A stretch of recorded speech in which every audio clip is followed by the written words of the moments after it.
मंचासीन आदरणीय विशिष्ट व्यक्तित्व, इस प्रेक्षागृह पर आदरणीय संपूर्ण विशिष्ट व्यक्तित्व को प्रणाम करते हुए मैं कुछ अपना विचार रखना चाहता हूँ।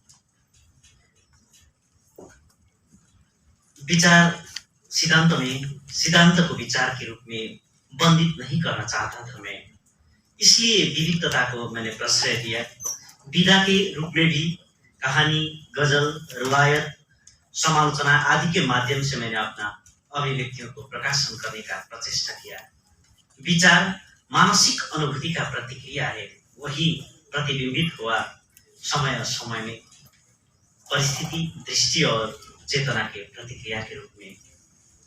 नारीवादी सिद्धांत प्रगाढ़ रूप में विविध चरणों में विकसित हुआ, फिर भी मुझे लगता है पुरुष और स्त्री के सामिप्य के अलावा अन्योल ही रहते हैं। पुरुष और स्त्री सामिप्य के अलावा अन्योल ही रहते हैं। वही तादात्म्यता को खो जाने की समस्या का कारण स्त्रीत्व के लिए पुरुष आधार है, पुरुष के लिए भी स्त्रीत्व। मुझे ऐसा लगा वही अन्योल कथा से मैंने व्यक्त करने का प्रचेष्टा किया। फिर वर्तमान समाज की स्वतंत्रता को परिणति ने परिवार को कितनी समस्या पहुंचा रहा है, संबंध कथा से मैंने व्यक्त किया। मुझे लगता है विवाह जैसी सामाजिक संस्था को दिखने का अवधारणा आज परिवर्तित हो रहा है। बेरोजगारी की समस्या, भ्रष्टाचार, यौनाचार, लिविंग इन रिलेशनशिप, निर्धनता आदि कहानी के माध्यम से व्यक्त करने का प्रचेष्टा किया। किसी आलोचक ने मेरे कहानियों को युवाओं का आवाज माना, किसी ने यौन मनोविज्ञान की प्रस्तुति, किसी ने शैली में नवीनता का जिक्र किया, किसी ने विषय को। वही विविध प्रतिक्रिया ही मेरे लिए आनंददायी है। मेरा अध्येता मित्र प्राध्यापक चन्दन थापा कहते हैं, डाक्टर महेश दाहाल द्वारा लिखित अचल कुहिरो कथा संग्रह अपने आप में ही एक खास महत्व रखता है। इस संग्रह के निर्माण में कथाकार डाक्टर महेश दाहाल ने एक नए साहित्यिक प्रवृत्ति का प्रयोग किया है, जिसे उन्होंने अपने शब्दों में अपूर्ण समाप्ति कहा है। उनके कहानियों एक साधारण सी घटना से शुरू होकर एक विशेष ढंग से समाप्त होते हैं और कहानी के अंत में क्या हुआ है कथाकार खुद नहीं कहते हैं। कहानी को अंत करने का भार उन्होंने पाठकों के हाथ में सौंप दिया है। इसे उनके कहानियों की विशेषता माना जाता है।